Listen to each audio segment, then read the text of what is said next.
Hello, everybody. I'm CJ Miller. I'm in Shreveport, Louisiana.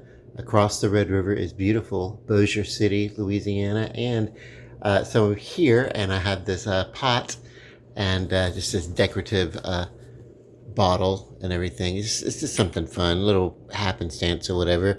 It almost looks like the actual Earth these days with all the throwaway, the uh, flotsam and jetsam of terra firma that we find, uh, litter. But anyway, so these are two maracas, and they're kind of special to me. A friend gave them to me. She's no longer with us. Her name was Pam.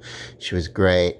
But uh, this one's cracked, and all the beads are out of it. But anyway, yeah. So I just use them as props to help hold the leaves up. And so this is Steve Prime. There were some other plants that I put in here with them. They didn't make it. But Lance also is a cactus, and these are two plants that are pretty easy to take care of. What happens is every once in a while, a leaf will start to dry up, and I just come back and pinch it or clip it or something. And what happens is the attention goes, when I've pruned, the attention goes to the nourishment and everything goes to the part of the plants uh, that are still thriving. So you got to every once in a while prune your plants. I admittedly, these plants work for me because I'm not the most attentive home plant horticulturalist. But let me pause this. And so I just pruned, and having too many of those dried ends, they can like basically you know uh, starve your plant out, with the nutrients in your root system. It's just sending us too many things to. I guess I should have nipped out this one here. Let's see if I can't just grab it and.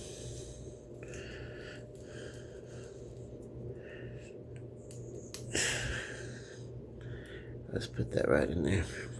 Whatever. Okay, that's a little better. I'll probably come back and trim it a little closer down. But, yeah, really easy. These poor plants, in a few months I'm going to go away and I'm going to be gone for close to a month. But I'll water them and fertilize them really, really well before I go. So, Uh, okay, well, so we're going to go into the kitchen and I'm going to talk about food. Ah, yes. Across from Shreveport is beautiful Bossier City, Louisiana, just past that skyline there. It's a lovely town, lovely place to live. It is Sunday, a little sleepy, light little day. I'm going to come into the kitchen and I'm going to make dinner tonight, which is going to be my version of a hamburger steak, uh, closer to a little bit of it's going to be a hamburger steak, but what I'm going to do is I'm going to add a little bit of tomato product, just a touch of salsa right into the brown gravy as I finish making it. Now this is a two-step process, well, really a three-step. I'm going to take the hamburger steak, I'm going to put it into the pot that I'm going to brown the steak in, and get them browned on each side, remove them. Then I'm going to make the sauce in the pot, and then I'm going to take the sauce and I'm going to put it over the hamburger, and then take that and put it into an oven and finish it into an oven. And yeah, so come inside with me, and we'll get to work on these hamburger steaks. Okay, now what I do, uh, and by the way, this is just a me thing. The way I kind of consider little bitty differences, moving some things out of the way. Like that. Oh my god, little water glass. Probably sounds horrible. I've actually got half a load to go into my dishwashing, and so that's what I was moving some things over there. Okay, so anyway, hamburger steak. How I identify it, my marker for it is the shape. Typically, want to go, and I hand shape these. I want to go more on the oval, oblong kind of pattern versus a round steak. Like a hamburger patty, round, and a steak kind of more oblong. That's just, I don't think it matters, but that's just the way that I think it's more of a traditional kind of shape with the hamburger steak, going, say, from the tradition of a Salisbury steak or a hamburger steak. And now for me, also, there's another couple of markers. A Salisbury steak, I see made a lot with a rich brown roux starter, and mushrooms. I've seen that a lot over Salisbury steak. I look online, there's a lot of that. Not necessarily the case, but mostly I've seen that. And then a difference between a hamburger steak and a Salisbury steak. Salisbury gets the mushroom, hamburger steak gets the caramelized onions in the brown sauce over. And this is going to be different because there is going to be a little of that, but it's not going to be those larger caramelized onion. Those aromatics are going to be represented in a dash of the kitchen bouquet that I'm going to put into the roux.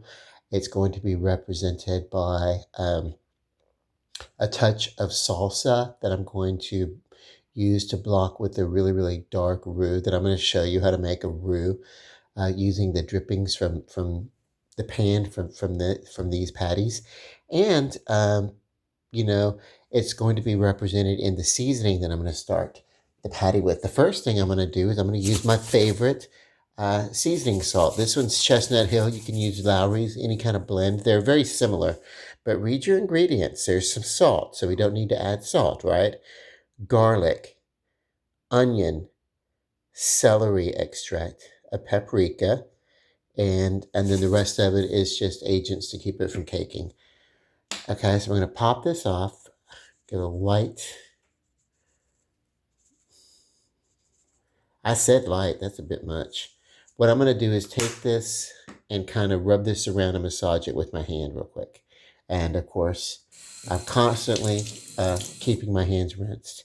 After I do this, I'm actually going to soap this hand with soap it up. Because if I do a rubbing like this, I definitely do not want to grab another bottle of seasoning or anything like that and cross-contaminate seasonings or bottles in my kitchen. But yeah, just kind of put that around. It's really you only really need to do this on one side. There's some OCDness that people will say, hey, sometimes you gotta season on both sides. There's something to that if you got a really whatever. But this is going to be in a sauce, and it's going to be so well, you're not going to notice it. And use the back of my hand to bump the water open, so I still haven't touched anything with a contaminated hand. Now I'm going to pause, add soap to my hand, really thoroughly wash my hands, both my hands, and then we're going to come back and add just a touch of pepper. Now, folks, I am French out of Louisiana, Cajun, Creole, whatever, mixed with German in my heritage, but the French is definitely there. You're like, holy cow. It seems like same treatment, gonna rub in this cayenne pepper. Okay, same, very clean hand. Cayenne pepper. Rub it into the meat. That's going to add a little bit of peppery and spice. But okay, so this is just a dried seasoning. Really, honestly, traditionally, all these things, your celery, your onion, any of that kind of stuff, garlic, that's added wholly, maybe chopped up, granulated or something like that. And especially the onions would be like large. But sometimes you work with what you have. Come on, we're economists here. And I love to do these videos, and I do this for people in mind who live like me. We're on a budget. We do a lot of our own cooking, instead of so much processed food. I don't really have a problem with convenient processed food, but making it yourself uh, is more meditative, that's for sure. Being in the kitchen for me is meditation. Uh, I went my entire life, sometimes mom and dad or whatever would have us kids go into the kitchen and wash the dishes together, my older sister and I and everything. But they were kind of old fashioned a little bit. Housework is woman's work and lawn work is man's work, that kind of stuff. Uh, that was mostly my mom uh, that had some of those ideas. Uh, and that was from the day when they were raised. My dad was born in the late 30s. My mother was born in the mid 1940s, and God love them. Those are the days when you had your traditional things being shown on TV. The ideal thing was a father who goes to work and then a wife who was a homemaker. She could work as a secretary or something like that or something until she got a job. Then her job was to stay home and take care of the house and whatever. And that is probably one of the archaic notions. That's probably why men got paid more money and women got paid less money, sometimes for the same jobs and everything like that, is that men had families to provide for and single women were only really providing for themselves until they got married or something. It's that whole tradition. And I don't know that it was ever really right to carry on in that way. But today, no matter what, I think people should get paid for the job that they do, and they think they should get paid equal job. They should get paid equal wages for the equal jobs, uh, male, female, any of the genders alike. And I think anybody, no matter how they identify, should have the same opportunity to earn a living. Because I know women who are stronger and more agile and able to do physical construction jobs more than some men. Uh, Heavy lifting more than some men I know who wouldn't want to do that. So I think that people should get paid equally across the board. They also should have equal opportunity to move up in their professions past lower management, middle management. There seems to be a cap, and sometimes those big executives uh, they get reserved for men, and sometimes you will see a higher ranking female, but mostly you don't. And a lot of startups, you'll have more success if you're a male versus a female. Uh, if there's going to be a change in those things, it's going to have to happen at the individual level in the ideal way that we present ourselves. And it's just sometimes people just have this notion that women are going to be emotional, and we'd rather deal with a stable emotional male than a unstable emotional woman. What and I'm telling the truth. This is a big, real deal. I but I'm male. I'm not a female. I'm a male. I'm a man. But I am one egotistical, emotional motherfucking man. So I would understand some people would want to deal with a woman who has her shit together rather than dealing with someone like me. So there you go. Anyway, but I do find, like I said, going back to what led me to that point. I'm sorry I went off on that tangent, but not really. Some things need to be said. But what really gets me is that working in the kitchen is meditative, and if I can take the time to prepare my meal versus saying to go get a banquet TV dinner and open it up and put it in the oven for 25, 30 minutes or something, 18 minutes, but I always go longer. If I can make this food myself, it's certainly meditative. And I used to have that whole thing. Hey, uh, let's, whatever. I got spoiled. I lived with people. I could never afford domestic. So I function as in roles in domesticity, but it was never as a housekeeper or anything like that. We had those people around uh, when I was an adult, not my family, but families that I lived with, and basically I got spoiled to that. But my whole idea was some of this stuff was beneath me until I found myself uh, doing work for people, taking care of some of their children, sometimes in my family and sometimes in my chosen family. I would always be that weird uncle, Charlie figure or whatever, that got brought in to a house, and I could take care of the children as the live-in nanny and function as help in the kitchen and things like that, while the parents were out working. I did that for a while in my 20s. You don't really get in a very loose structure like that. You're not paying into uh, any sort of retirement, though. So uh, I wish I had, but later on, I started doing. It served me though, because doing that, I really realized, hey, I have the heart and soul of a host, of a servant, someone who really loves to take care of other people and make them feel great. So hospitality and uh, servitude, and that best worked out for me in a series of restaurant jobs, and that's where I started to really pay attention. I always watched cooking shows growing up, but I really started to pay attention to the French cooking shows, Louisiana, right?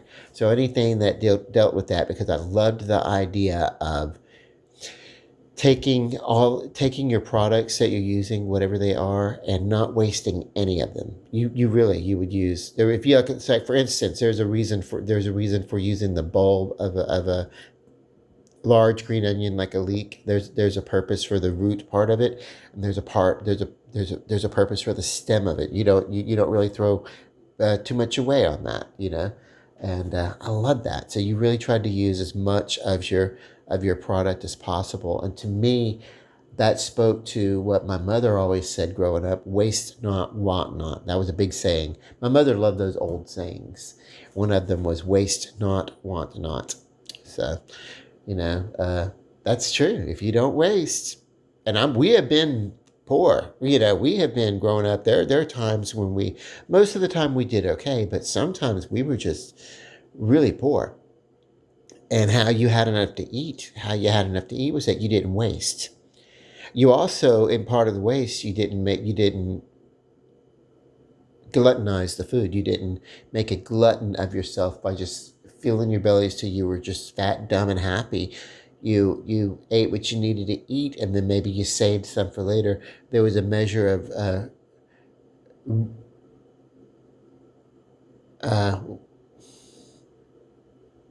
I don't know if it's constraint or restraint, because maybe we got constricted by our financial situation, but certainly we needed to restrain ourselves to stay within that constraint of our generational poverty, which is stressful in and of itself, traumatic, really.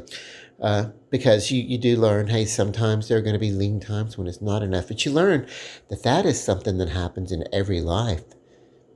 That there are times when you need to tighten your belt and you need to ration yourself so that you'll have enough to get through.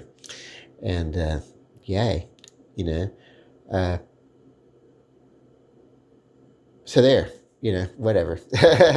But I did a lot of restaurant work, learned how to cook a lot of things. Always loved watching cooking shows, loved to cook. Always felt, oh, what a chore. Then I found out, you know what? I can turn on my music. I can go into the kitchen and I can hand wash dishes that we used up for like 8 people, and get in there and just get in my zone, enjoy my music, and wash, and take care of a kitchen and take care of a dining room, and I just love it, because for one thing, I found out that was one of the few times that I actually, in a busy house after a busy family with children and everything like that. That's a very peaceful time. You can go in there after dinner, do the dishes, and you have a little time to yourself. Especially if your kitchen was kind of like off to the side, away from the main living area. Here, my kitchen is right on my main living, so that's not something that would be a big benefit. But it would be cool if this was kind of like a, hey, he's coming here behind this wall, and you're in your own little world. But whatever. I like my apartment though. Okay, let me get in here. I've talked enough to let this kind of soak in, and kind of, I like to let the seasoning kind of soak onto the meat just a little bit. So, there we go. I'm going to come over here, turn on a skillet, put just enough fat in the bottom that will keep this initially from sticking. But you can use pretty much anything. You could use a little bit of water if you didn't want to use oil or something. But I think I'm going to use just a touch of oil. Here we are, just a little bit of vegetable oil. Just a drizzle. Not even, well, certainly not much more than a teaspoon in the bottom. This may be a bit too much. I'm going to come over and pour some of this out. So I normally don't send fat or oil down the drain. That was just a touch that's going to go down with some hot water, so it really won't matter. But let me bring these patties over here. So I've got my patties here, and then I'm going to put them in here, and I'm going to put them seasoning side down at first, right? And there's going to be room in this, and this is a pot. This is that same pot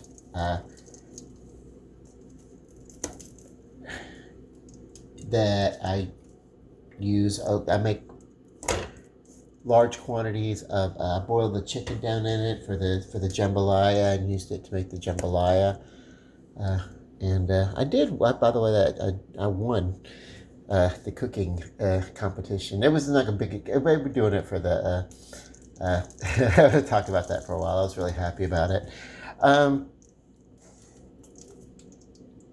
And I'll tell you why I won. I don't know if it was a fair win. One of the people, people just kind of vote for how they want, and somebody enjoyed it so much that they went and they kind of like stacked the voting, and yeah.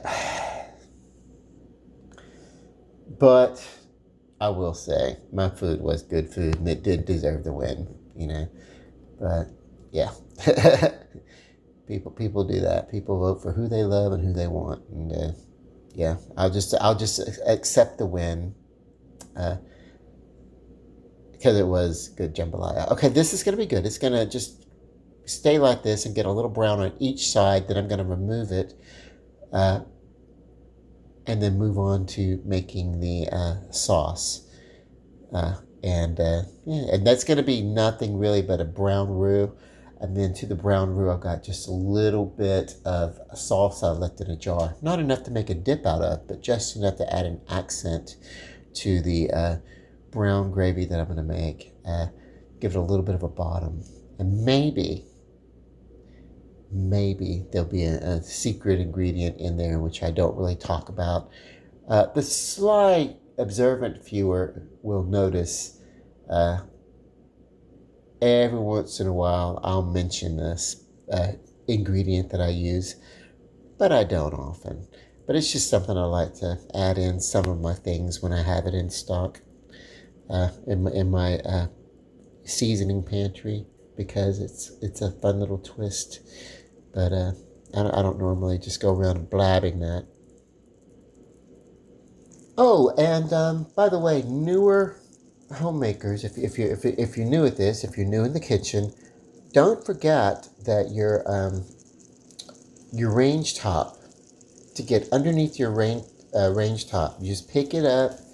It pops open just like opening the hood of a car, and go in there and clean out underneath your burners, wipe it around and everything. It's something that it can easily go unnoticed until you're cooking food one day and then you find out, wow, where's all this smoke coming from my range top?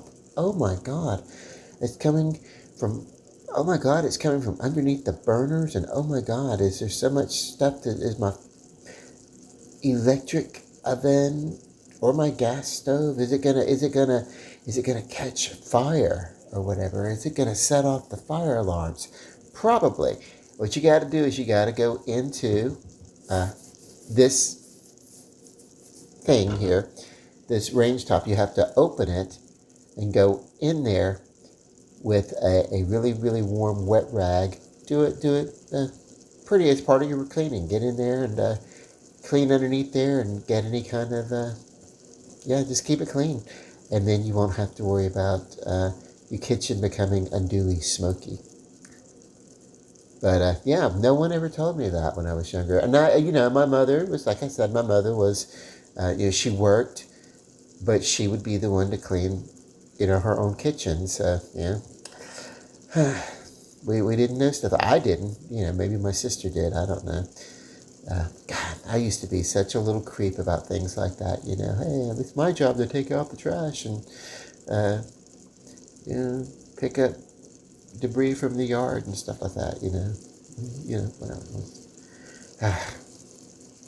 Isn't it weird, the roles that we used to, household chores? Maybe everybody didn't work like that. Maybe your folks are like, just clean it. It doesn't matter who.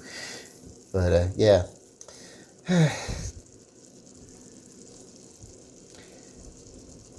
We don't live in the world of raising a family on a single household. Most people couldn't do it. Both parents have to have some sort of income. And that means you need some sort of weirdo like me that had no answered ambition at the time. And so for quite a few years, I was able to be that domestic nanny person. And then later on, actually, to be honest with you, I actually sat for one or two elderly people first, which basically was just me and my 19-year-old self, avoiding consequences for all sorts of trouble that I should be in. And I had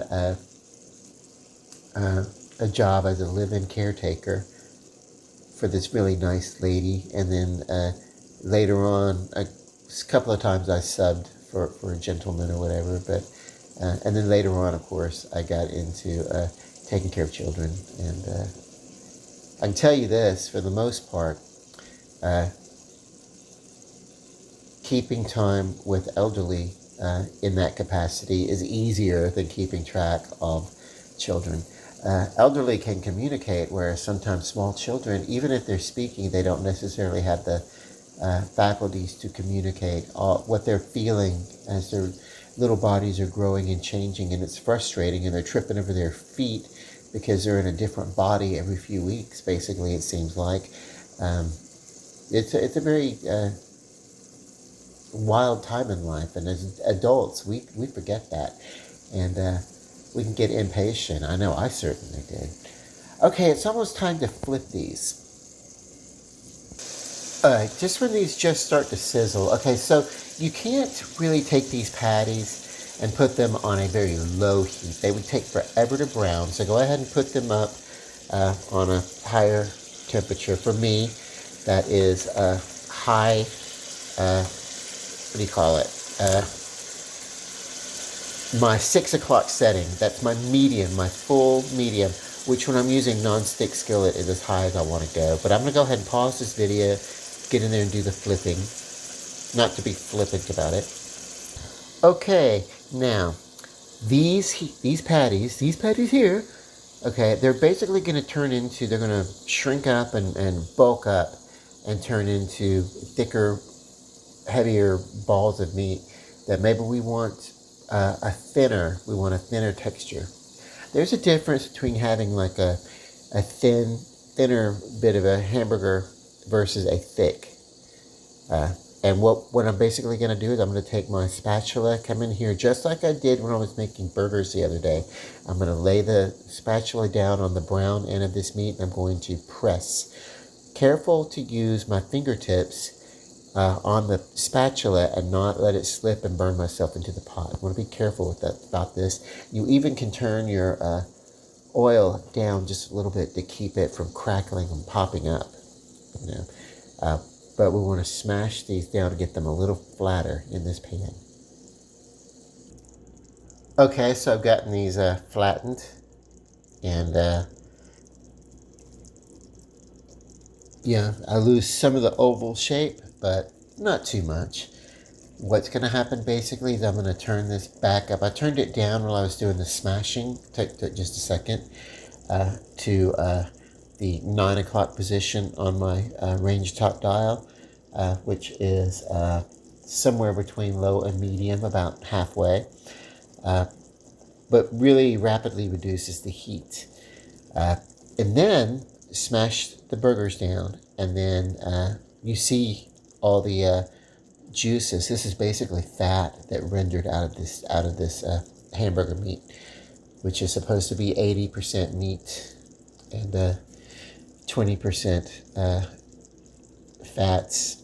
I feel like maybe that in this particular batch that I have, and I'm working with a large cylinder of hamburger meat, I feel like in this case maybe you got mislabeled, but whatever. There's a lot of water to come off of this. Now I started this with just enough oil on the pan to keep these from sticking. But anyway, we are consistent with this. We want to get this much browning on each side, right?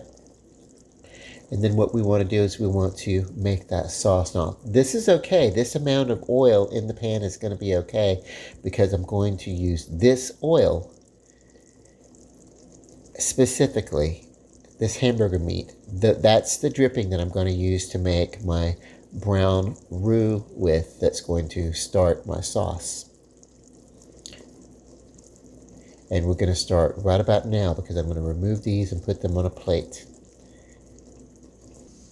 Because they're not completely done all the way through, and I know that what I'm going to do is I'm going to take the sauce and pour it back over the meat. I actually, just to save dishes, put this back onto the plate that that the meat came off of.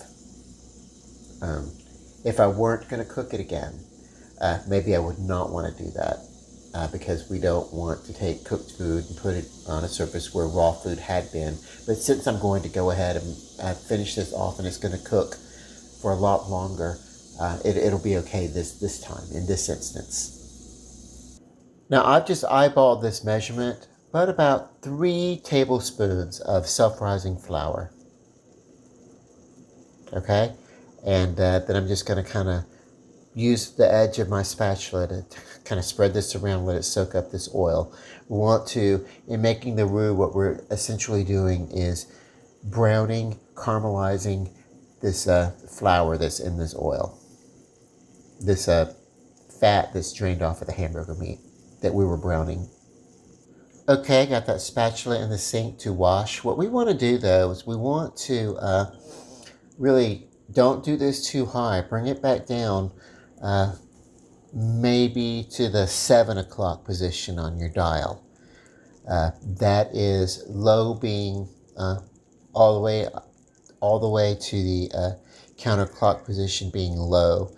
And you can come back counting backwards to your 7 o'clock position. That's going to be somewhere between your that's just going to be, we don't want to go any higher in this pan than the 6 o'clock position. So somewhere between the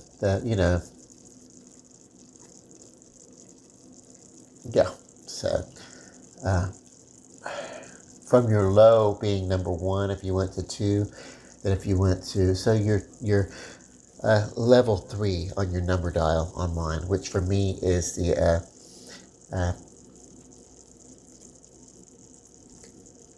it's right around the 7 o'clock position on my dial. I just, I don't want to brown this too fast.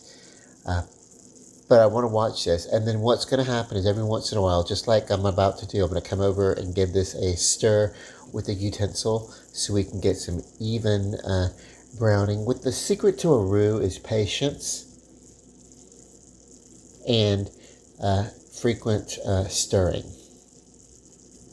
Right now we're at this is a light or a blonde roux. And you could, if you were making a milk gravy or a white gravy, you could at this point go ahead and pour some milk in here and kind of stir it up and have that light gravy.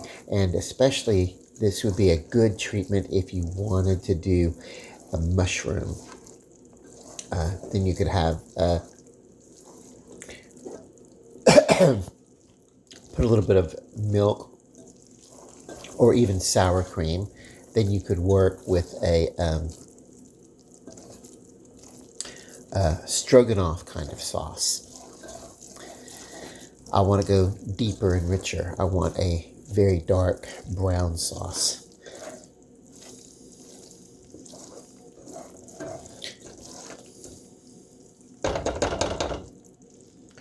Just like I said, you want to keep this moving.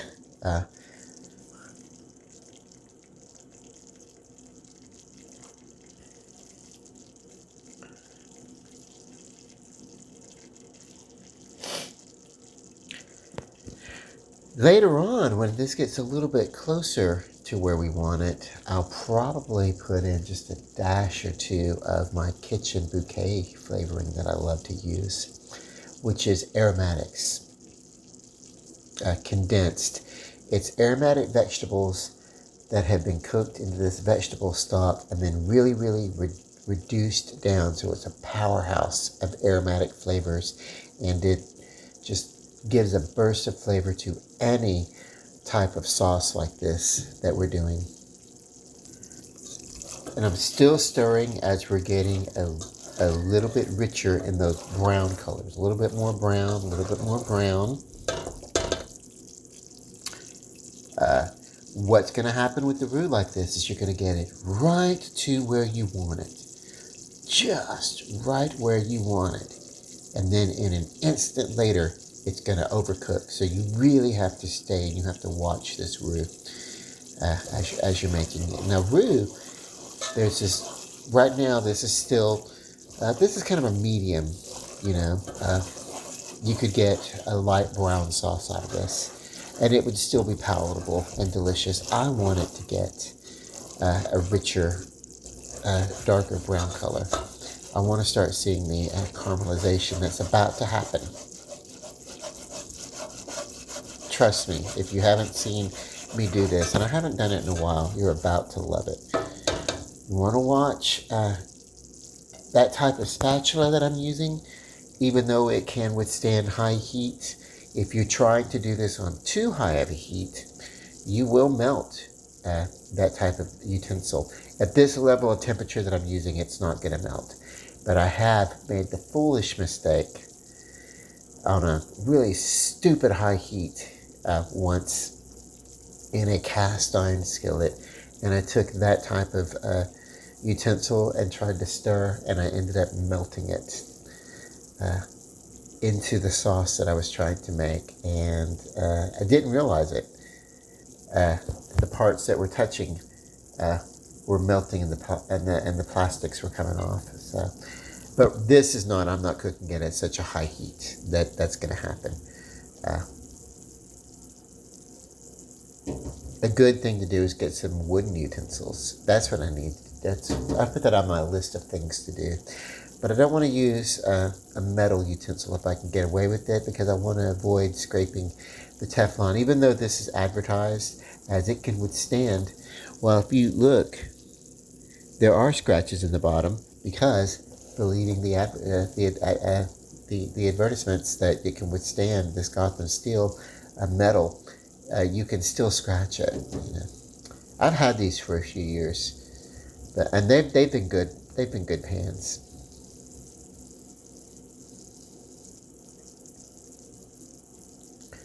Patience, right? It is really hard to be patient with a roux.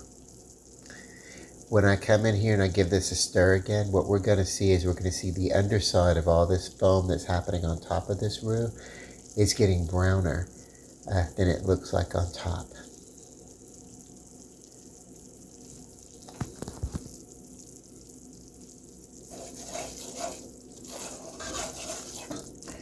See?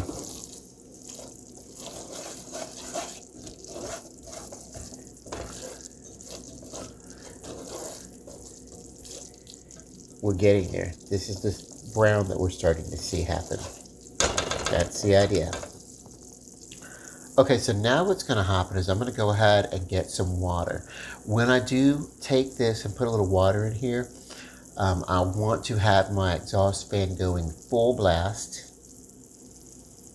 Steam is going to come right up. It's going to sizzle and steam and foam immediately. And it's going to be problematic if we're not prepared. By the way, you see our roux is fully incorporated now. And some of the bits that we're seeing are what dripped off of the hamburger patties.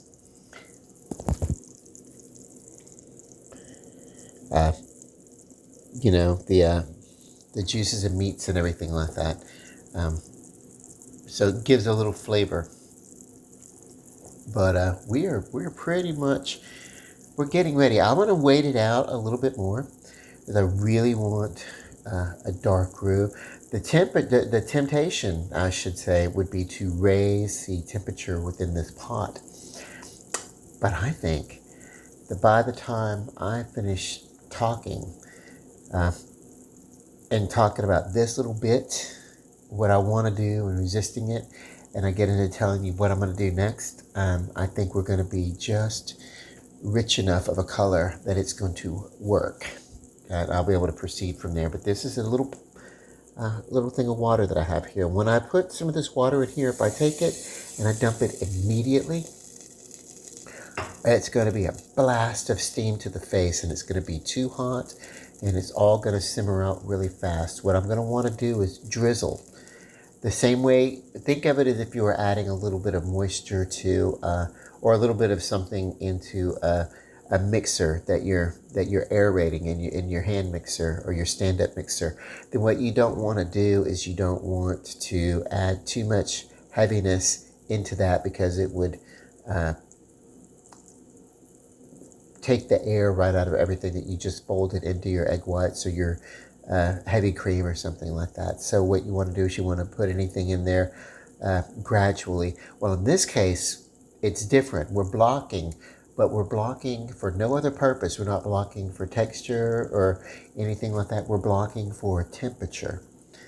We want to gradually add a little bit of water to kind of bring down the temperature that's in the bottom of this pot, so that we can come back in and pour a little bit more fluid and liquid, and it will stay in the pot and incorporate a little bit more because the temperature would have been brought down, and then we'll get that good blending, and then we can do our reduction gradually and have a nice thick brown sauce before we pour it over our hamburger patties that we're going to finish off in the oven. I'm telling you, this is so close to the turning point. I can see it. It's so close that it is about to go from this medium brown to a really, really dark, almost a pitch tar look. And it's going to happen quickly and in an instant. It takes a while to get there. It's a measure of patience to wait. But if you can manage, it's worth it.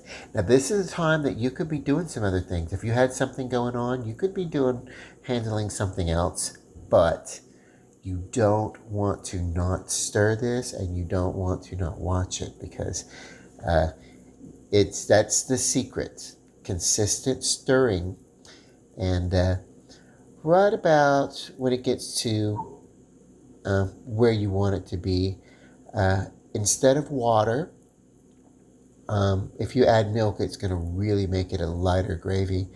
But you can use wine. And for me, instead of wine, I'm going to use the water, but I'm going to use just a twist of balsamic vinegar to kind of mimic the wine.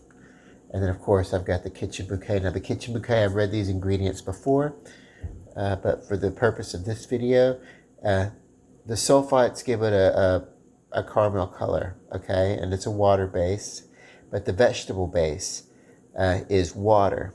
And carrots, celery, cabbage, onion, parsnips,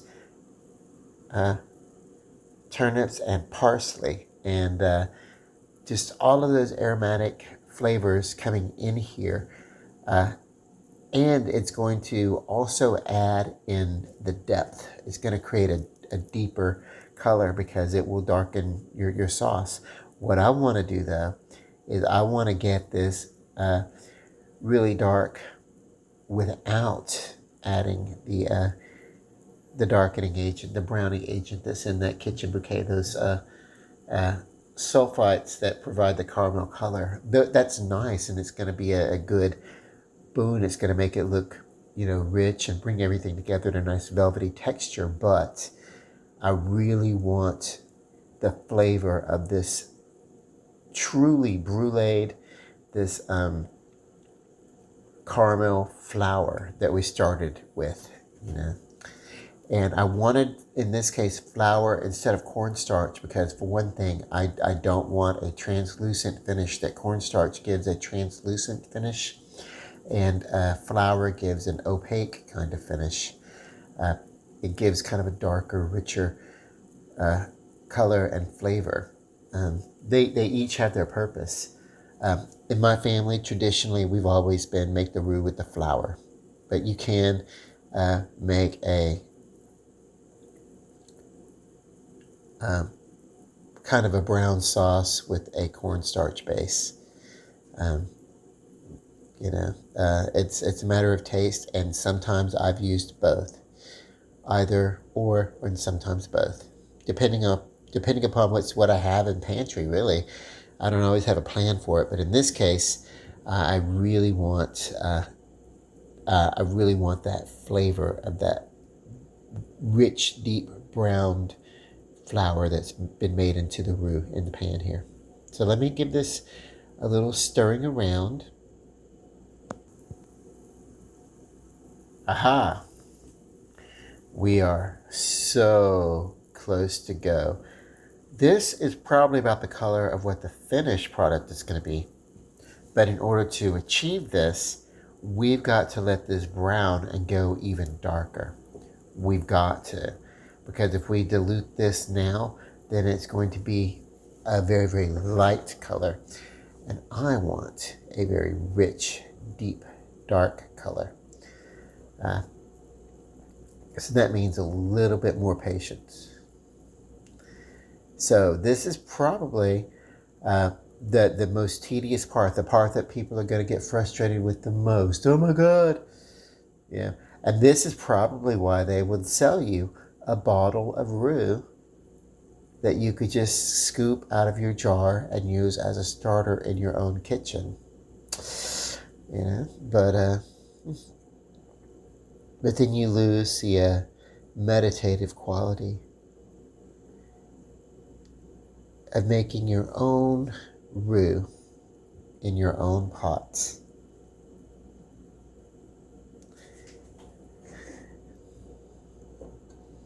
And look how deep these colors are that we're getting. And what's going to happen when we add, there's going to be some things that kind of are clinging to the bottom a little bit as we add our moisture. It's going to deglaze that from the bottom of the pan. That's why some people use a wine or something like that. But it's going to deglaze that, and all those things that are clinging to the bottom.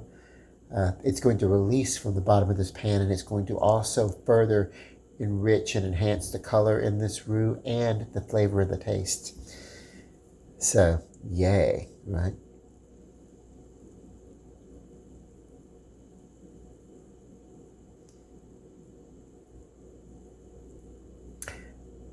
But the temptation is to move on to the next step too soon, and it's just not time for that yet.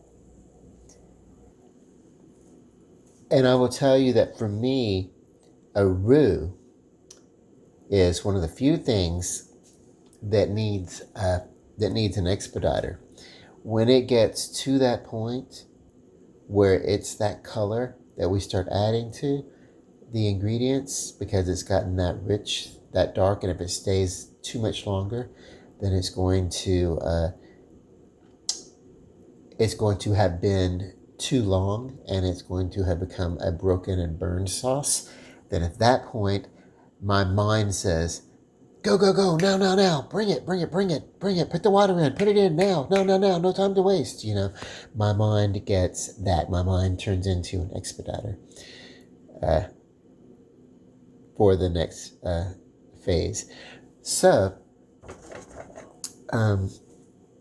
it's hard to get a line on this to really show it because there's a surface light shining down in this pot, and then my phone is shining down on it and everything. But this is a richer, deeper color. But it's getting darker just now that we're talking. Just since that last click, when I came back from that click and started talking to you.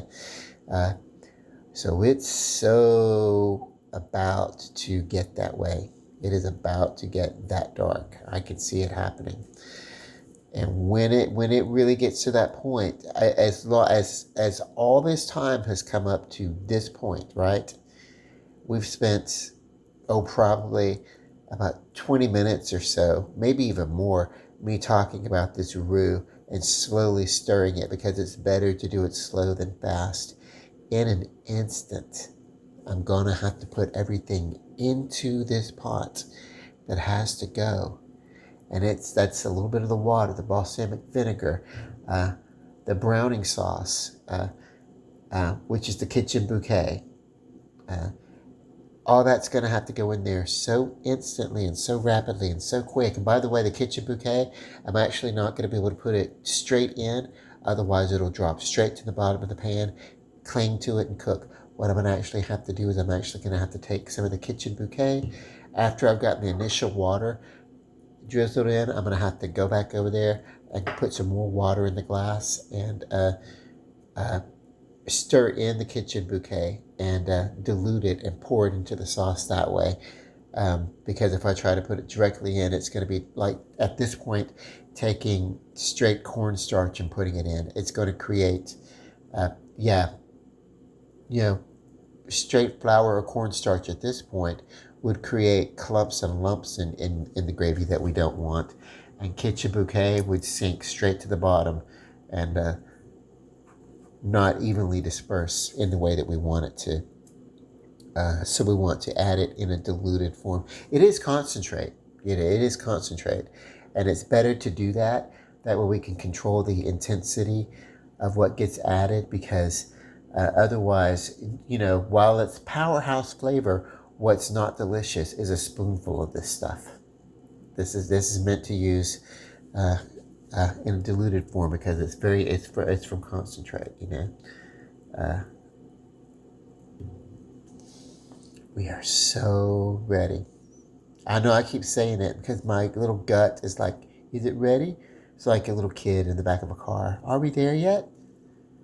Like, no. And if you ask me one more time, I'm pull over and you get out and walk, and we'll be there before you. Don't do that. All right. Now, one of the reasons that I'm doing this in real time, but what I'm doing is I'm pausing in between my conversations as I come over and give it a little stir here and there. But one of the reasons why I want to do this, and somewhat real time, CJ time on YouTube, is because one of my pet peeves is when someone is doing cooking and they start out with something like this, and then they switch this off, and then they pull out another pot in which the roux has already been made. So you see what you do. You see the ingredients where they put in, and then they'll start stirring, and they'll give you instructions, but they don't necessarily follow through, because in the interest of time, we're going to go ahead and pull out the roux. that we've already set aside in another pot. Well, you can make your roux ahead of time for a couple of days if you do this a lot. If you're my grandmother, my father's mother. My mother's mother could cook too, but she was a single woman and she was more like, when the kids are over, we're just gonna do like whatever. We're gonna take them to Piccadilly or something like that. She was that. She was the you know, she would give us she would have treats for us, those little boxes of the little honey buns, the little snack cakes or whatever, you know. My favorite were the Star Crunches. My favorite were, I love the Star Crunches and I love the oatmeal cream, those kind of things. But she had the hallmark of that for her was the little honey buns, the little Debbie's or whatever. She always had those things around for her grandchildren. She had six children, and each one of those children had 2 to 4 children a piece, I guess. I don't know, but yeah. And so, there were grandkids all over her house. She was the honey bun snack cake lady. My other grandmother was the one. She had a total of oh my god, I don't even know. She had 4 children with her first husband, and then she was remarried, and they had children together, and then he brought children into the marriage. And so altogether, there was like 12 or 16 of them. I don't know. It's so many of them. I can't even. Uh, it's like I've never even like known how many aunts or uncles, like all of their names or whatever. And at the same time, this that that that my grandmother was raising families, then her mother was still raising a family. My great uncle was actually younger than my father, you know, not by much, but yeah, they were the age of brothers, and they were raised that way accordingly. So it was like because families lived really close to each other back then. They didn't always move away or move off, you know, but they stayed a little bit close to home. So that was their generation and how they did things, and this was before contraception and everything. So, um, but anyway, otherwise they certainly would have made more choices, or different choices, I should say. Um, but anyway, yeah. I really want to show this because it's my pet peeve to be, oh, well, then you have a stunt cook. You've come out here and you've done a few things, and then you pull the pot from underneath. Oh my God, you've already done it, and we've got a stunt cooking going on. And how do we even know that you accomplished what it is that you accomplished or whatever? That's television magic. Uh, YouTube, I don't have magic. I just pause the video like this. Yeah, I see a lot of influences online, and the influencers will talk about food, and they'll give a little anecdote, and they'll talk about their connection to the food and the cuisine and everything. Uh, but and then they'll run down the recipe. Um, but it's really the home cooks, the people, the housewives, and the people in their kitchen that are doing this, that are actually making the food and showing you each step as they go through it. Those are the ones that I love. You know, I feel like anyone can, do this and then have something. Oh, hey, just in case, let me go ahead and pull out another thing and show you what this step looks like when it's done. I think, you know, I've always, as a little boy, even watching some of the chefs on some of the cooking shows that I watched, I always wanted real time because I knew from watching my grandmother, you can't pull together a meal to feed 16 people in 20 minutes. It's a constant rotation of prepping and things that's going on to this. And so Even though this is a roux that's taken quite a while to come up to temperature, um,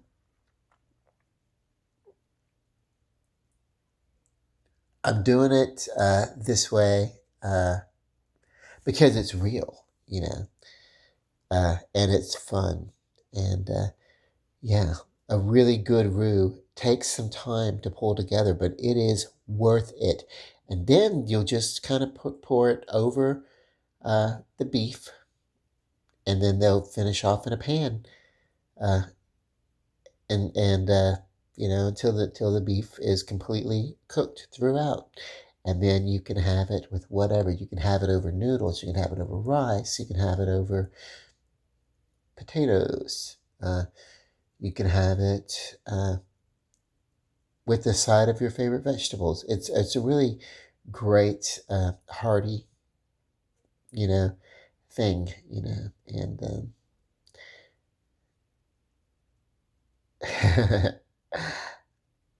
oh, the aromas, the aromatics, they smell so good.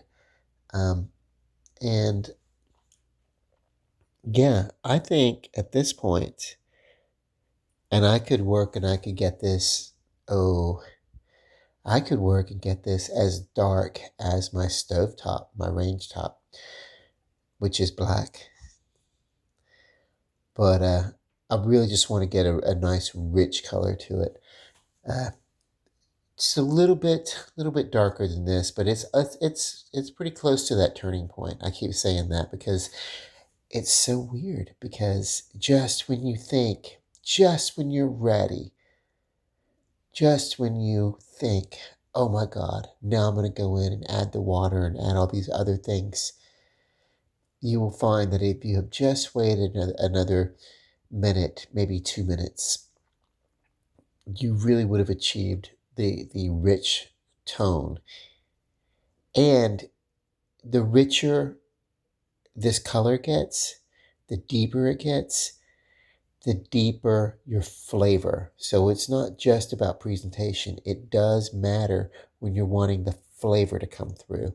Take the time, bear with it, you know, um, and yeah, it's worth it. This is what I did, a big part. This is the basic of a garde manger in restaurants that I worked. Uh, that was the closest title to my job, garde manger. That was the guardian of the manger, and that's because your prep station, it looked like a manger, basically. Uh, and so basically, I did sauces. I did some fry cooking and things like that, but I did all the, I did all the sauces and your flavor uh, on a lot of things. Uh, Primarily is in your sauce. You can make a lovely salad, but your flavor is in the sauce. Now, there's an exception because there's a lot of, your meats and vegetables and everything. They can get grilled and get a lot of seasoning and marinades, and there's a lot of flavor there. But your garde manger also preps all those marinades. Uh, your cook, your head chef, he may cook to the perfect consistency and texture, but it is the garde manger, his work, that actually gives the flavor to the food. So it's a collaborative, but nobody thanks the person who makes the salad, and especially in a restaurant where you have two or three people, your garde manger is probably also the person making the bread, um, the pastry chefs and all that. I did a lot of that stuff too, but keto, we don't eat a lot of that. So after spending all this time with this sauce to get this roux as dark as we can get it, without it tipping over to that burning point where it's burned, because we don't want that. But can you imagine going through all this and then you make a misstep because you didn't incorporate everything slowly, and you think, oh my God, Let me just try this and try that.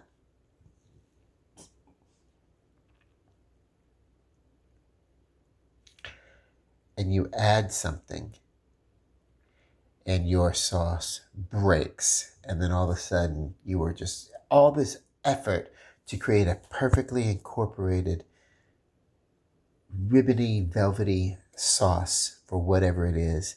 And you add something, just the one thing, and it has the viscosity and the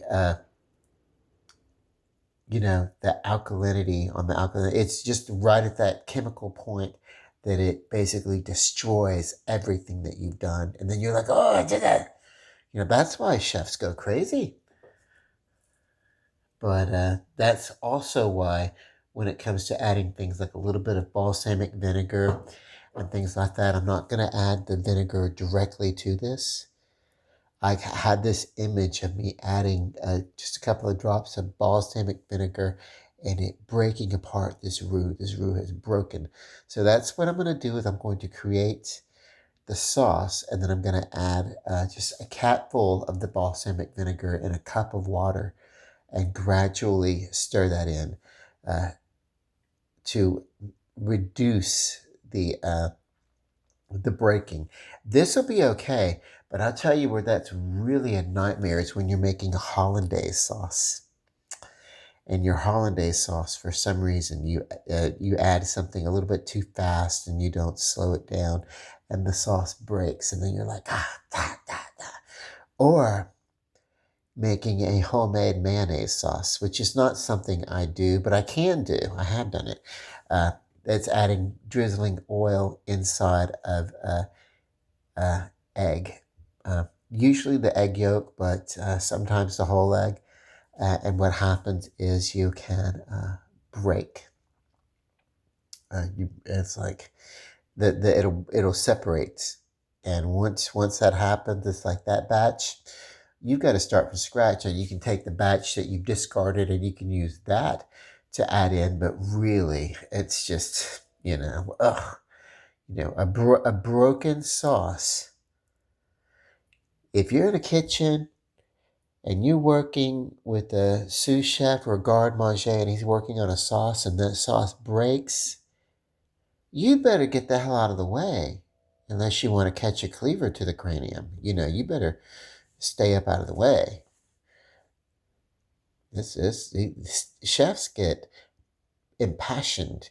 Garde mangers working with sauces really take this personal. I had a chef that used to tell me, hey, you're no better than your last meatball. It doesn't matter what you've done, you're no better than your last meatball. So the cool thing is that if you're in the kitchen and you cook something and it sucks, the next meal you make, you get a chance at that redemption. You get to level up. You're only as good as the meal that you were preparing right in this moment. That's a little bit like it's a little bit like 12-step philosophy, spirituality, calmness, um, happiness, your contentment in life. It's contingent upon this one moment that we're living in. This is the moment that we have. Yesterday is gone. It's past. We can't do anything about it. Those mistakes, those triumphs, they've happened. It's dead, right? So we can't do anything about that. We don't know what's going to happen tomorrow. We don't know. We can say we have an idea and we could think it's going to be a wonderful day. You just don't know. Tomorrow is blind. That's not where we're living. What we have is this one moment. In this moment now that I'm speaking, this is what I have for you. And here it is. Here it is. And this is the moment that I have. And also this roux. And I've got the overhead light turned off, but you see the darkening that's happened. I think we are here. I think I need to. My mind is starting to get in there and give me that, expediting instruction. Get in there and stir it. No. Let's see. Let's do this. Oh, yes. Oh, yes, yes, yes. We are here. We are here. We are we are at that moment. This is the color of a light milk chocolate, babies. This is where we want to be. I'm going to push it. I'm going to not listen to my instinct, and I'm going to push it. And I'm going to give this another 2 minutes. I'm going to push this because I'm going to get this as dark as I can get it without burning. I'm going to really work towards creating. Oh, it's getting so wonderfully rich. I'm going to really, really work on creating this wonderful, almost an au jus flavor. I mean, it is beef after all, right?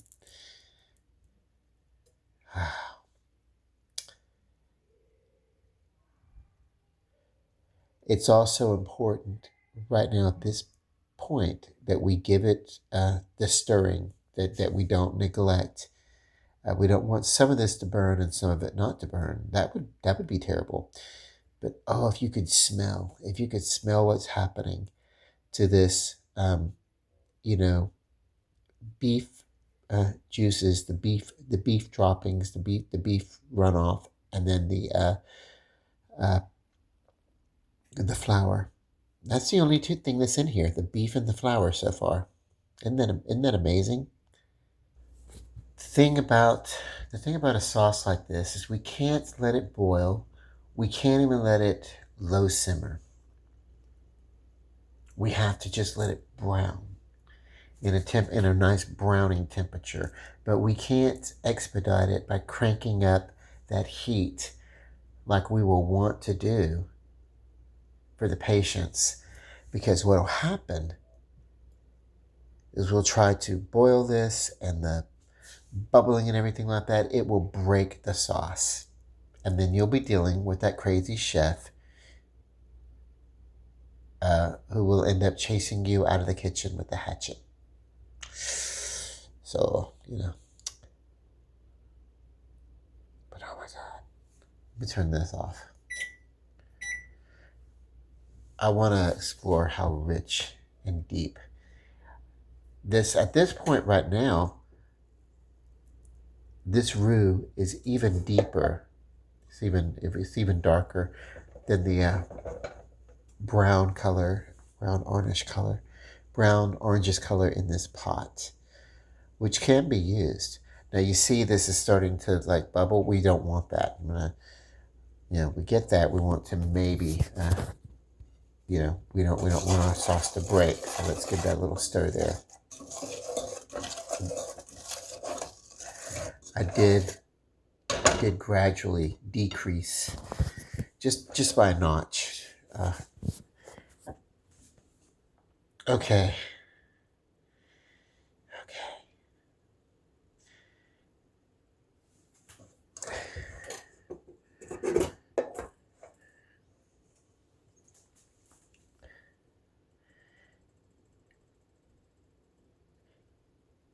Anytime at this point that we want to be able to go ahead and make a brown gravy, we could go ahead and do it at this point. We are certainly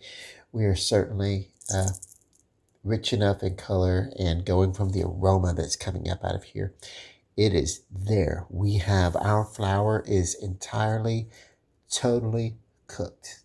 Wonderful, wonderful. But I think I am going to wait. I think I can get this, even deeper. Now, see, if we were working out of a cast iron, which retains your heat, you're probably going to be able to come up to a roux faster. But you really have to, when you get to this color, out of a cast iron, you're really going to have to work instantly, because it will go from this to burn up and broken uh, in rapid time. Now this it takes longer to do it in a Teflon skillet, because you can't really get your temperature as hot as you can in a cast iron skillet that basically keeps secure anyway. You don't really wash it with soap. You keep it wiped down with oil and you wipe it out. Uh, and With these pots, I don't. I constantly clean them after each use. Whereas with a cast iron, you just wipe it out and then But I don't want to. I live in an apartment, so I need everything to be clean because I have no pests, but I don't want them, and I don't know how other neighbors, conduct their home lives. So there you go. But oh, look at how deep and rich and how dark this is right before our very eyes. Oh, and did I not promise you? Did I not promise you that it would be worth it if we just remain patient?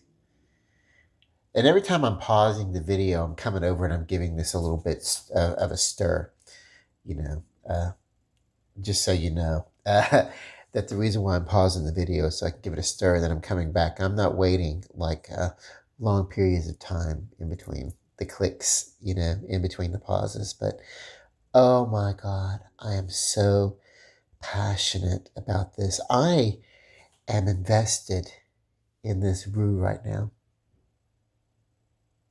This is the type of cooking that when you do this and then you share it with somebody, you're sharing a part of who you are with that person. This is a meal that is personal, and it's great intimacy among friends, and this is the type of caring that is wonderful. You cannot get this level of communication through cuisine, cultural exchange, everything. You cannot get this from opening a box and microwaving something for 5 or 7 minutes, or however long it takes. You cannot get this. And what's so remarkable is that it's the roux that's taken the time. Everything else, this is just hamburger meat. Everything else is going quick, in this meal. But yeah.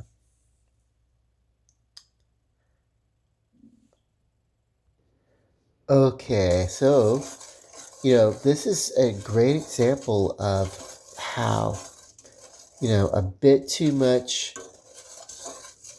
oil will not blend and break and would be terrible in a roux like this. A bit too much flour would be clumpy and horrible, and you would not be able to work with it. You'd have to strain the lumps out. This is damn near perfect.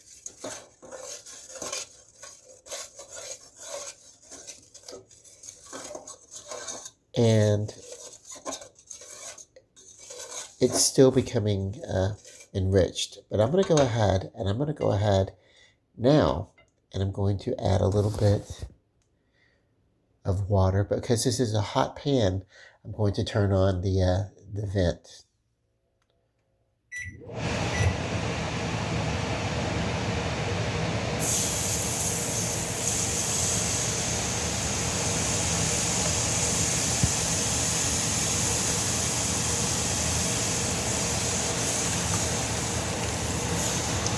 Do you see how I put in just a drop or two at first before I poured the whole thing in? If I were to take about a cup of water that I had, and if I had taken that and had dropped it entirely in all at once, I would have run the risk of, depending upon, and this wasn't such a hot skillet at that point, a hot pan, but I could have, look at this, thickening and running smooth. It is hot enough that it's evaporating. This is self-rising flour. It's going to give us a thicker, richer roux when it absorbs that water. Okay, I'm going to come over and add more water to it. Okay, so that second cup of water, and now we do have our brown sauce, and it is bringing the temperature of our pot down a little bit. But yeah, we got a nice thick brown gravy now.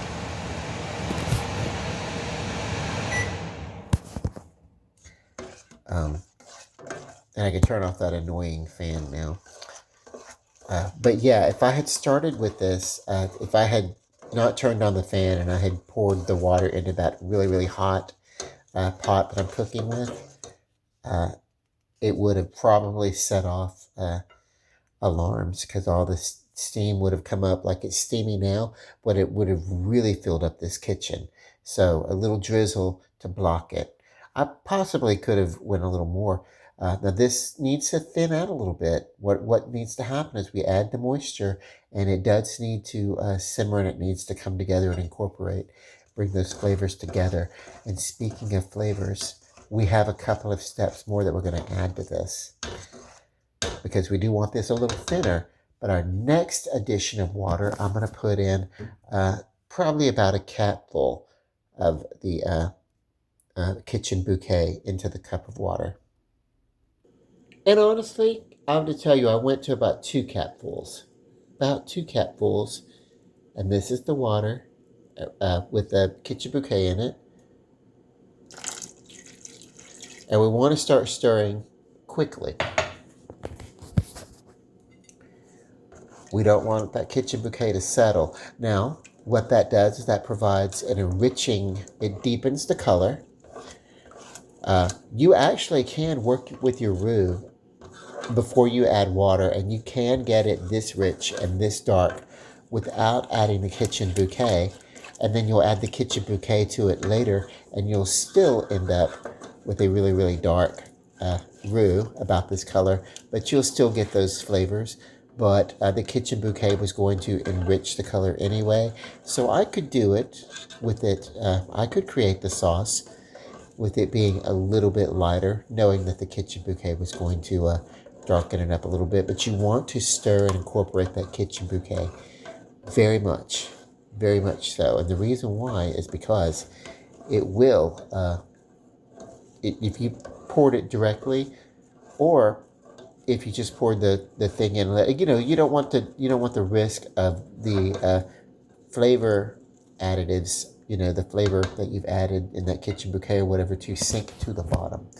There is a little drizzle left in here. I'm going to put a little bit more water into this cup and put it back in. Why did I do that? Well, because I didn't want to waste any of the goodness. Slow stirring and taking your time with a sauce like this is key. This can get even thinner. You can use this as the start of a broth for soup. You can thin it out even more. I like to go a little bit thinner than it needs to be and then gradually cook it till it reduces.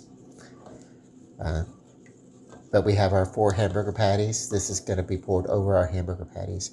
But before I do that, I've got to take a little bit of balsamic vinegar and dilute it into a cup of water to give us just a little bit of that twist. Now, what we want to be careful is that we don't want to add so much that our sauce breaks.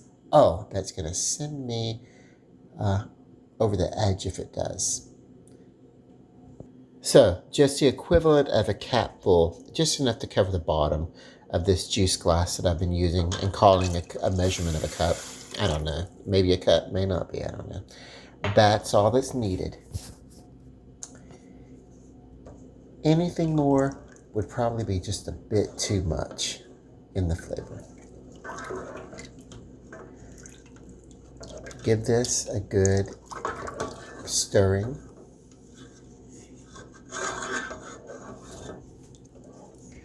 There we go. Wonderful. Wonderful. Right where we want to be.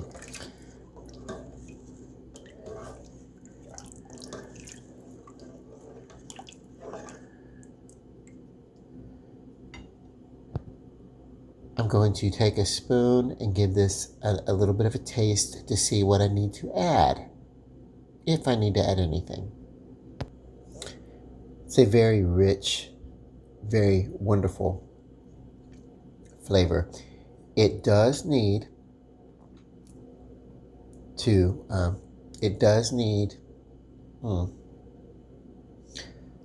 something. It needs a touch of,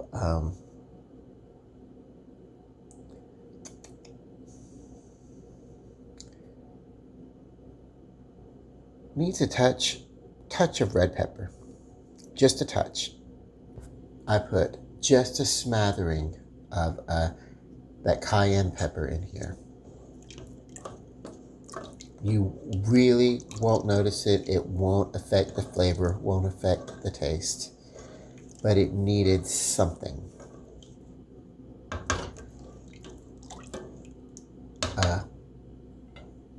Also, this is still, let me wash this spoon off. Okay, for purposes of sanitation, cleanliness, every time you taste, you want to clean that spoon off or grab another spoon. But don't keep dipping don't keep tasting and dipping, especially if you're preparing for other people. I could get away with it because it's just me that I'm cooking for, but still, you really want to be careful with your food.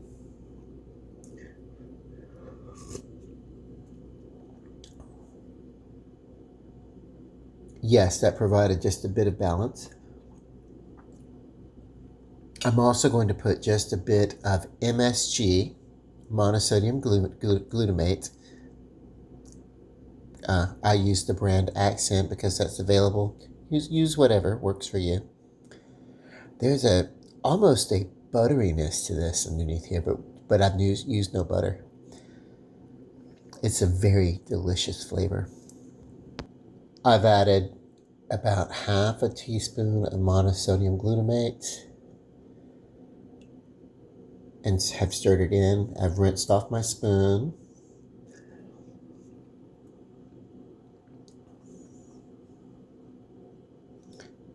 That would be perfectly qualifying right now if I wanted to do this. It is that delicious.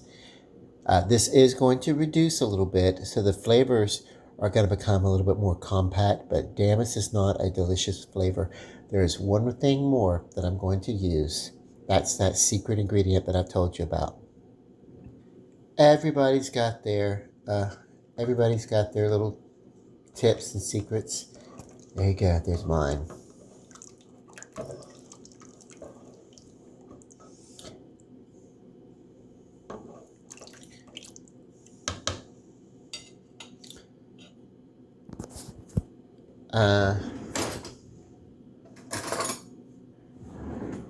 Fresh spoon this time.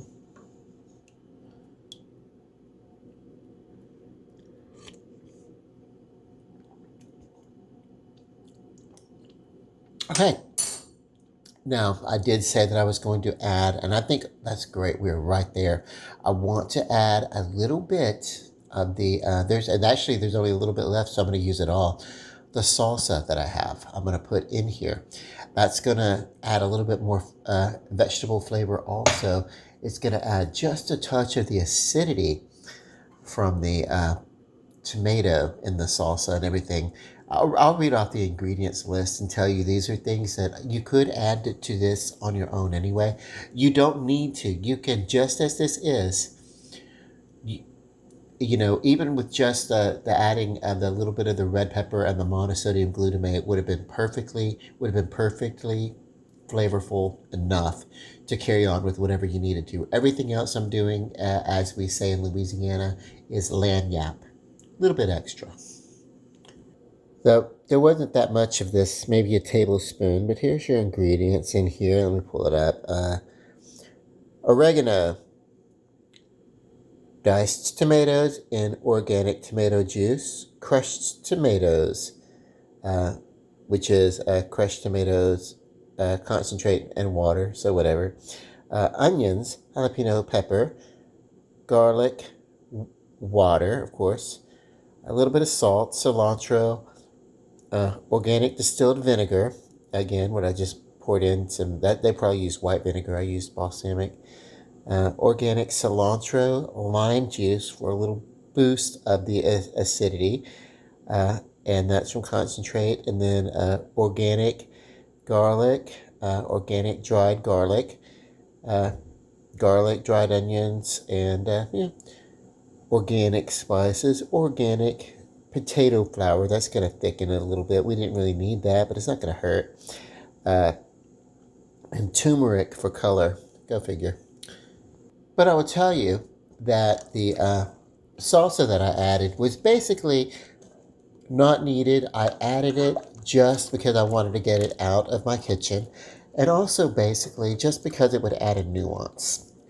Now, what we're going to do at this point, because this is very incorporated, very well done, it's everything, is I'm going to turn it off the burner. I'm actually going to take it off the burner, set it to a back burner, and let it sit and thicken on its own for 5 to 7 minutes, and then I will show you what it should look like. Right now, I actually could take it and pour it over the patties that are going to finish off in an oven, but I want to show you what this would look like a little bit thickened. I want to show you what a really good gravy could look like, and this is indeed a gravy. And once it thickens, and then we kind of give it a stir, what's kind of floating around on top, these you know, that's you know, maybe what's happening there is just a touch of some of these just a touch more oil in here than there was flour, and that's why we're getting that slight separation, but it's not really enough that's going to matter. Oh, this is not what I would consider a broken sauce at all. That is a very successful brown sauce made from a roux. And it incorporated just enough of a tomato, but there's a type of tomato sauce that is in French. It's one of the French sauces, one of the 5. But it's not enough that I would consider that. I really wouldn't. This basically is not much more than a roux, but it's a roux with vegetables. So, you know. Okay, so now it's set for a few minutes. I'm going to bring it back over. I'm going to give it a stir for consistency. You can see that brownness coming in, huh? So this started out as a roux. When I started working the other things in, the vegetables, especially with the tomato paste, this became an espagnole. The sauce went from being a roux to an espagnole. Basically, roux is not one of the mother sauces, but espagnole is one of the major mother sauces. It is the roux that is made with the vegetables, you know. Okay, and espagnole. And then when I added the touch of balsamic in exchange for the wine, had I added wine, this would have become a demi-glace. But I substituted the wine in lieu of a twist of vinegar. But it's going to have a demi-glace effect, although sans the sugary sweetness that would come with reduction of wine, sherries or wine or anything like that. So you either at this point you would be just as fair to consider this an espagnole, the mother sauce, or if you wanted to classify it as the daughter sauce, demi-glace or demi-glace, however you want to say it, you would be perfectly correct there also. but it's closer to an Espinoli, the brown mother sauce of the five mother sauces in French cooking. Anyway, I'm going to get the pan out. Then I'm going to have these beef patties. I'm going to pour this over the beef patties and finish it off in an oven. My oven I have heating up to a temperature of 375. My oven heats well. Gradually, as not to scrape the bottom, I'm going to use the ladle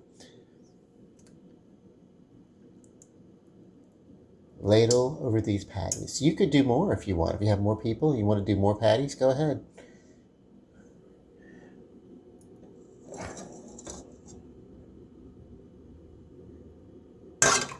Oh, I probably should be watching what I'm doing more.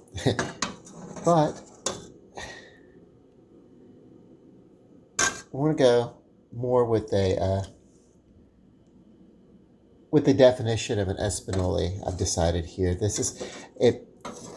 It could be a demi-glaze. There's really not that much in here as far as the vinegar goes. I just put a twist of it in there.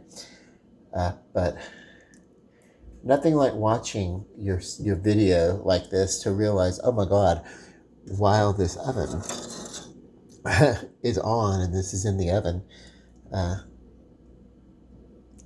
and while this is coming up to temperature, I'm going to be doing some maintenance with this range top. I'm going to be pulling it apart and cleaning. If you do that, as I'm going to do while this is working, you really want to be careful because even just wiping this down, the oven is going to increase the temperature on the range top.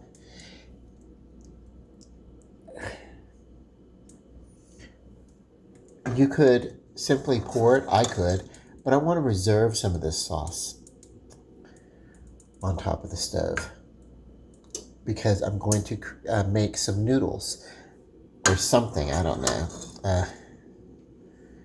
I'm going to look around and see what I have. I've decided this is a lovely meal and I could have mashed potatoes with it or whatever. But I'm thinking noodles. I don't know. I'll decide. Let me look and see what's in there. But we want these patties to be covered.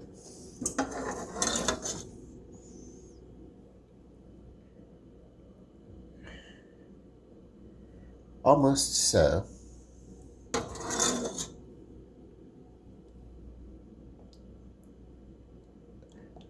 Then maybe they can float around in the sauce a little bit. One or two more ladles ought to do it.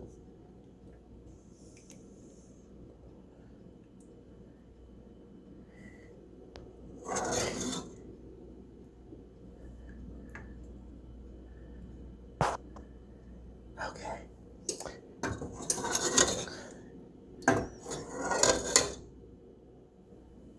There we go. Okay, so this is going to go into the oven, probably 20-25 minutes at 375.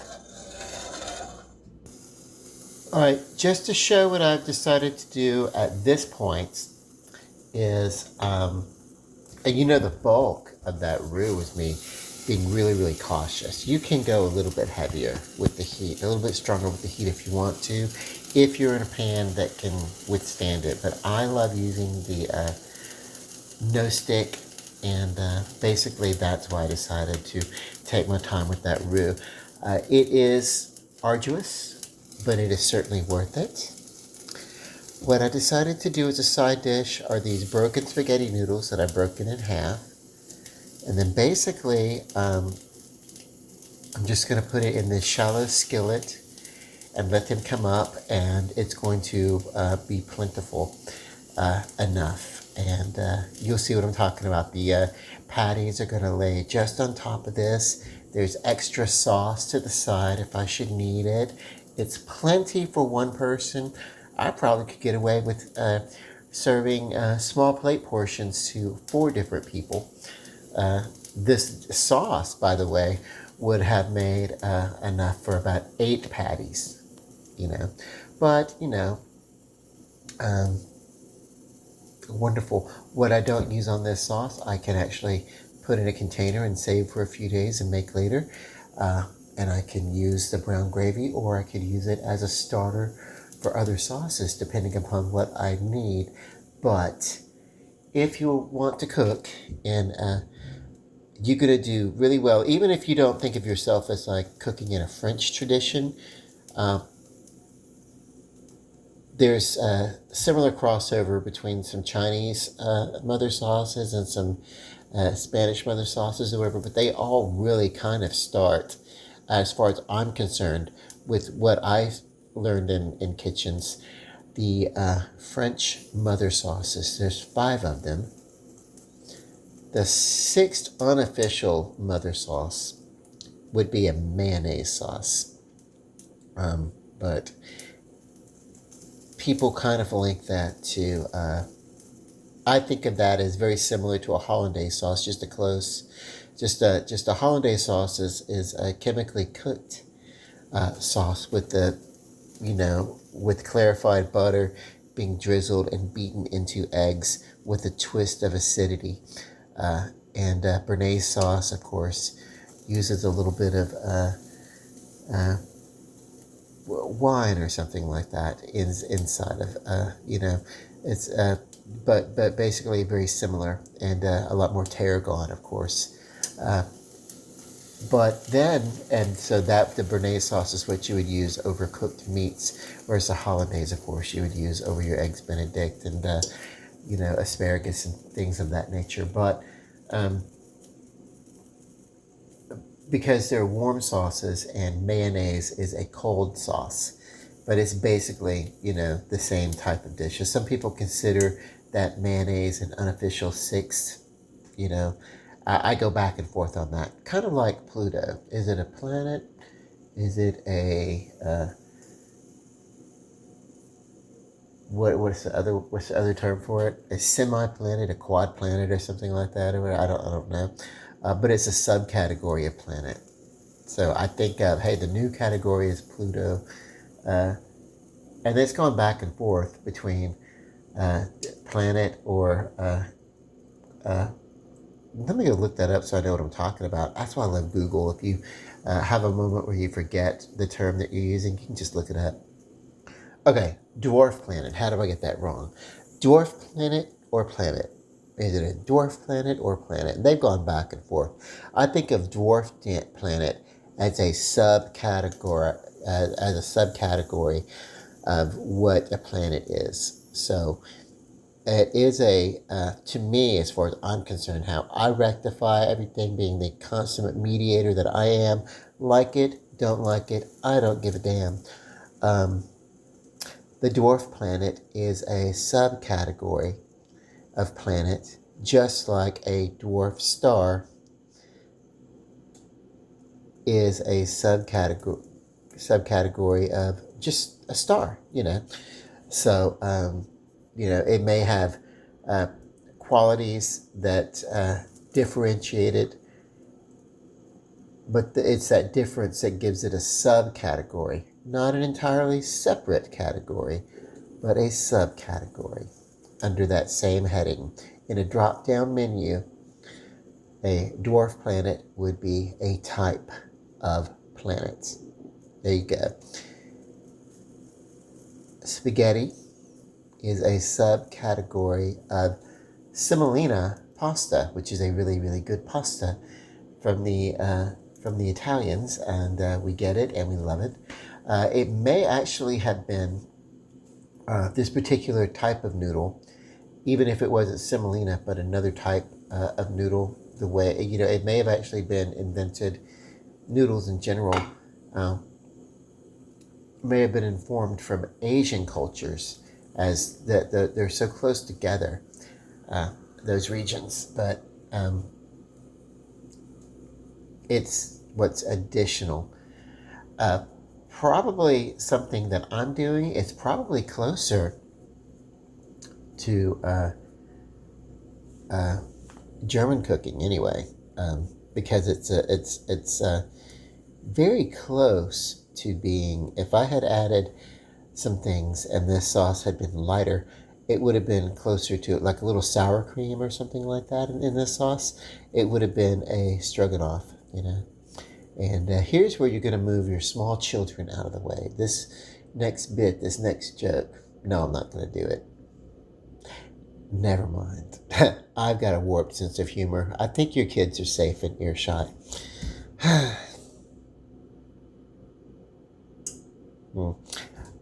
Okay, so I'm going to pause this video. I'm going to finish the noodles and we'll do a tasting on all of this. Okay, so here we are with this taken out of the oven. Got that lovely, lovely sauce all over this. And then, of course, I've got some noodles. We're going to do noodles. And then, of course, sauce here. Just in case, and this is fine, but if you have a case where your sauce breaks in the oven, you've got extra for presentation. But this is wonderful. Trust me on this. It's going to be lovely. This looks a little broken, but it's not. It's really not. Once I remove one of the two hamburger patties and give this a stir, it's going to really recorporate, and it's going to be wonderful. But we also have this lovely, flavorful roux that gets pulled from the sauce, clinging to the top, just clinging to the top of these patties, and that's what we want. So let me get this presented, and we'll taste it. Let me get it plated up. Okay, so here we are. But there we are. So my favorite drink is Coke Zero. And there's probably too much pasta in this bowl. There's half of what I made, but it's probably enough to serve for, just like the meat itself serves for. And what I did was I just took the patty from the pan that I pulled from the oven. And basically, we call it Espanol sauce because of the addition of the balsamic vinegar. You could call it a sort of a quasi glade, quasi glace. Not quite a demi-glaze, but maybe a quarter of a glaze. I don't know. I used a twist of vinegar rather than wine.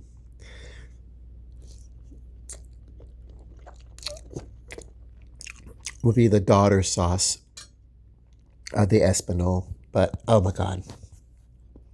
Great. Perfect al dente noodle. Don't make your noodles mushy. You want them to al dente. You want them to have a little bit of form. When you taste them, when you go to taste it, when you test it out, there should have, it shouldn't be crunchy or anything like that, but it should hold its spaghetti form. It should not turn to mush.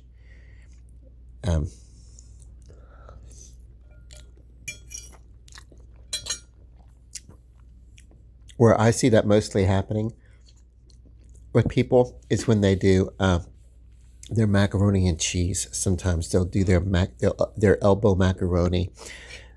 There's a fancy name for that too, but sometimes it will turn into mush because they will cook it too long. You want it to be a little firm.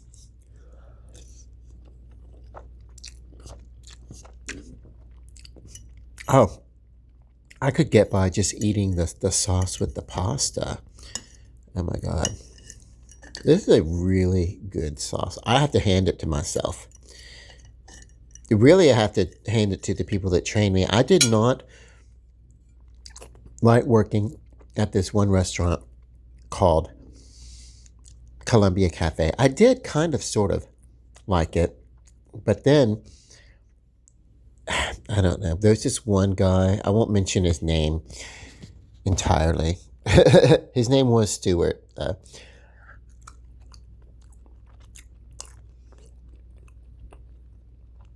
Great guy.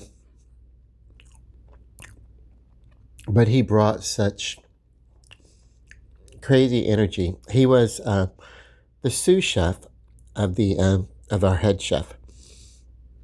And our head chef was really chilled, relaxed, wonderful. But Stuart would get, he would emulate that whole, like, let me just sling shit around and curse at people and everything. And it's like, I just cannot work in that kind of uh, toxicity. He was a great guy. I got hired on at this restaurant to start working as a disher, right? A dishwasher.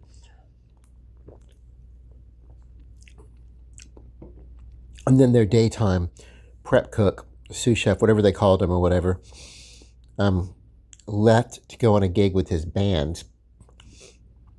And so I got asked to fill in for him one day. And it was basically, they kind of walked me through how they do things. And I'd had experiences in kitchens and everything like that. But this was a new level because it was like, wow. Well, the very next day, they decided that I was to be promoted into that position in the daytime,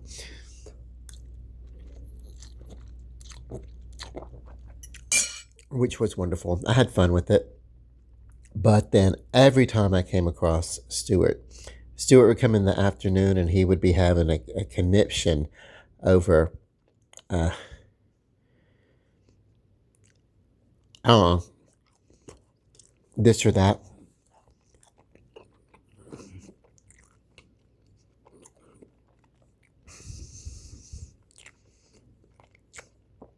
Usually over something having nothing to do with me. Um, but yeah.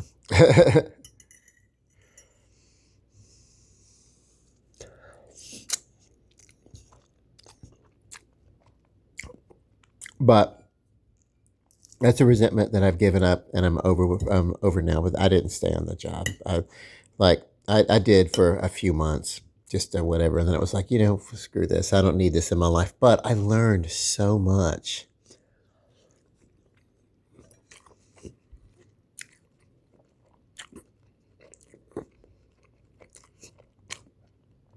Because the head chef would train me and talk to me every night about what he knew. And it was such a wonderful experience. That I basically got a formal training in cooking, uh, you know,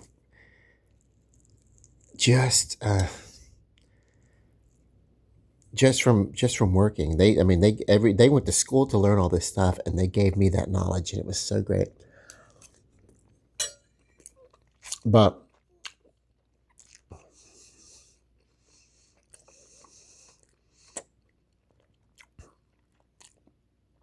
the cafe's not there anymore. Um, I think the grounds have basically been Columbia Cafe because it was on Columbia Street, really. Well, it's still there, but it's called the Fat Calf Brasserie, and it is proprieted by people who actually are not the property owners. Matt, uh, the man who owned the restaurant and everything like that, still owns the property and the house and everything, but I think his name was Matt. God, it was such a long time ago. Um, let me think. Let me think. Um, mhm, yeah, Matthew Lynn, great guy, great guy, but he doesn't own the restaurant anymore. He owns the property, but not the restaurant. That's uh, yeah. But anyway,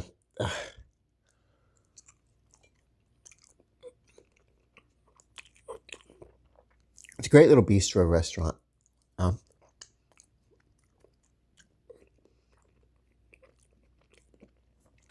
would have been one of my favorite jobs had it not been uh, for my personality clash with Stuart. And it was just like, oh my God, if you have something to tell me, just come in and talk to me and let me know.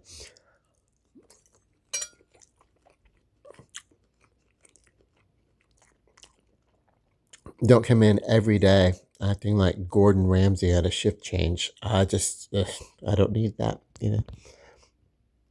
But oh my God, did I learn a lot. And learning more about these French sauces, these, uh, and that kind of stuff. I mean, it was What I learned is that these people care about their trade, the artistry of what they have, of what they do, of what they bring. That's a big part of it. And sometimes to come in here, people create this wonderful art, not this, but because I just devoured it. It's a wonderful presentation, pictures on a plate to set it down before people and they rip it apart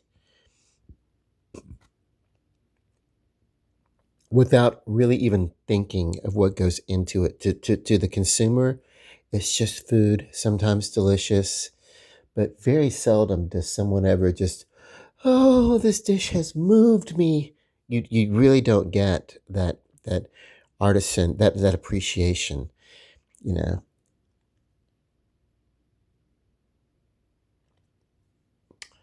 Um, if you're really into haute cuisine, you really just won't get the appreciation ever that you deserve unless it comes from within your own peer group at like a, cooking contests and venues and things like that.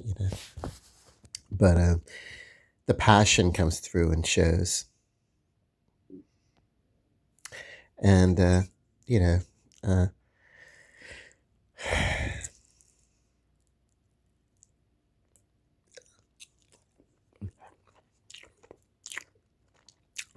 this speaks to my childhood.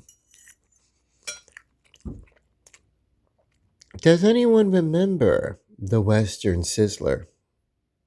Ah, well, you'd go through the line, you'd order your food, and you'd go through, and they would, it was something between, halfway between a cafe, a buffet, and a steakhouse or whatever. You'd go up there and you'd place your order and get your drink, and they would bring it to your table. Later on, they incorporated something called their Ultra Bar, which was a salad bar that was souped up with a whole bunch of side dishes and also steaks and sausages and things like that too. So you basically would get, you know, the cut of steak that you want, and then you'd get the Ultra Bar and everything. And then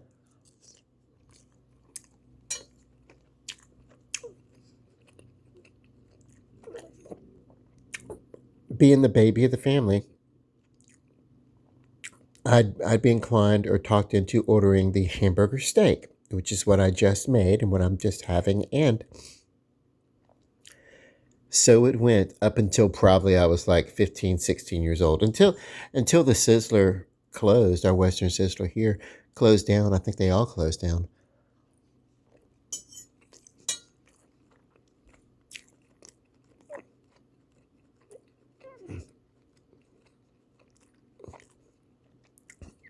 I sure do wish they would come back. The closest we have to something like that would be Golden Corral, but Golden Corral just has the steak night or whatever, where they'll actually do like sirloin steaks or something like that, on a grill in mass. But yeah. And I think one of the reasons why they would get us to do, me or whatever in particular, get the hamburger steak is because getting the hamburger steak and then adding the Ultra Bar actually was cheaper than actually just going in and ordering the Ultra Bar by itself. Because adding the Ultra Bar onto your steak was about an additional $2 or something like that. So, whatever. But let me tell you, we miss that damn Ultra Bar around here. There was nothing. It was probably among the best.